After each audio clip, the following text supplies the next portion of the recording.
Hi friends, ഇന്ന് ഞാനൊരു dress design ചെയ്ത് അത് നമുക്കൊന്ന് കണ്ടാലോ. ഈ ഫാബ്രിക്കിലാണ് ഞാൻ സ്റ്റിച്ച് ചെയ്യാൻ പോകുന്നത്. ഇതിൽ ചെറിയ പീച്ച് കളറിലെ ഫ്ലോറൽ ഡിസൈൻസാണുള്ളത്. അതുകൊണ്ട് തന്നെ നല്ല ഭംഗിയുണ്ടായിരുന്നു. നല്ല കട്ടിയുള്ള ക്ലോത്ത് ആയതുകൊണ്ട് തന്നെ ലൈനിങ് ഒന്നും ഞാൻ വെക്കുന്നില്ല. അതുകൊണ്ട് തന്നെ ന്യൂസ് പേപ്പറിലാണ് ഞാൻ മെഷർമെൻറ്റ് മാർക്ക് ചെയ്യുന്നത്. അതിനുശേഷം മെയിൻ ക്ലോത്തിൽ വെച്ച് കട്ട് ചെയ്യുകയാണ് ചെയ്യുന്നത്. ഫ്രണ്ട് പാർട്ട് എ ലൈനായിട്ടാണ് കട്ട് ചെയ്യുന്നത്. അവിടുന്ന് മിഡ് വേസ്റ്റിൽ ഒരു കട്ടിംഗ് ഉണ്ട്. താഴെ നെറ്റ് വെച്ച് ഫ്രില്ല് കൊടുത്തിട്ടുണ്ട്. അതിൻ്റെ കൂടെ തന്നെ ഒരു ലേസും സ്റ്റിച്ച് ചെയ്തിട്ടുണ്ട്. ബാക്ക് പാർട്ട് പാനൽ കട്ടും അതിൻ്റെ കൂടെ തന്നെ ഒരു ടൈയും കൂടെ കൊടുത്തിട്ടുണ്ട്. അപ്പോൾ ആവശ്യമനുസരിച്ച് ലൂസാക്കാനും ടൈറ്റാക്കാനും പറ്റും.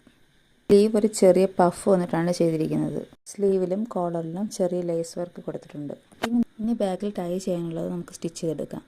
അത് സ്റ്റിച്ച് ചെയ്തിട്ട് അത് നല്ല ഭാഗത്തോട്ട് മറിച്ചിടണം. ഇപ്പോൾ നമുക്ക് ഇങ്ങനെയാണ് കിട്ടുന്നത്. ഇതിനി നമ്മൾ ബാക്കിൽ ടൈ ചെയ്യാൻ വേണ്ടി യൂസ് ചെയ്യണം. അതിനുവേണ്ടി ബാക്ക് പാർട്ട് എടുത്തിട്ടിട്ട് ആ ഹോൾസിൽ ക്രോസ് ആയിട്ട് അങ്ങോട്ടും ഇങ്ങോട്ടും ഇട്ട് കൊടുക്കണം.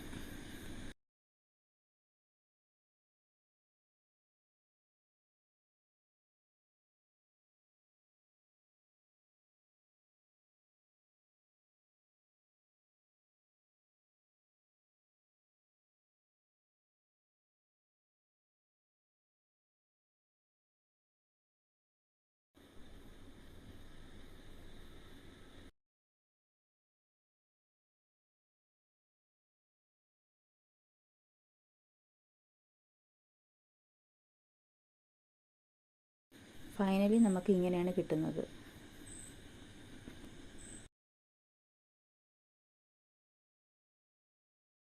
ഇനി എൻ്റെ വീഡിയോസ് കാണണമെങ്കിൽ ഒന്ന് ഷെയർ ചെയ്ത് like ചെയ്തേക്കണമേ.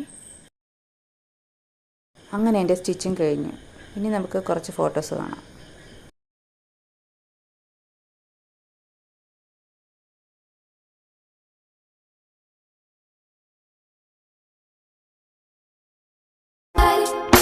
I don't feel no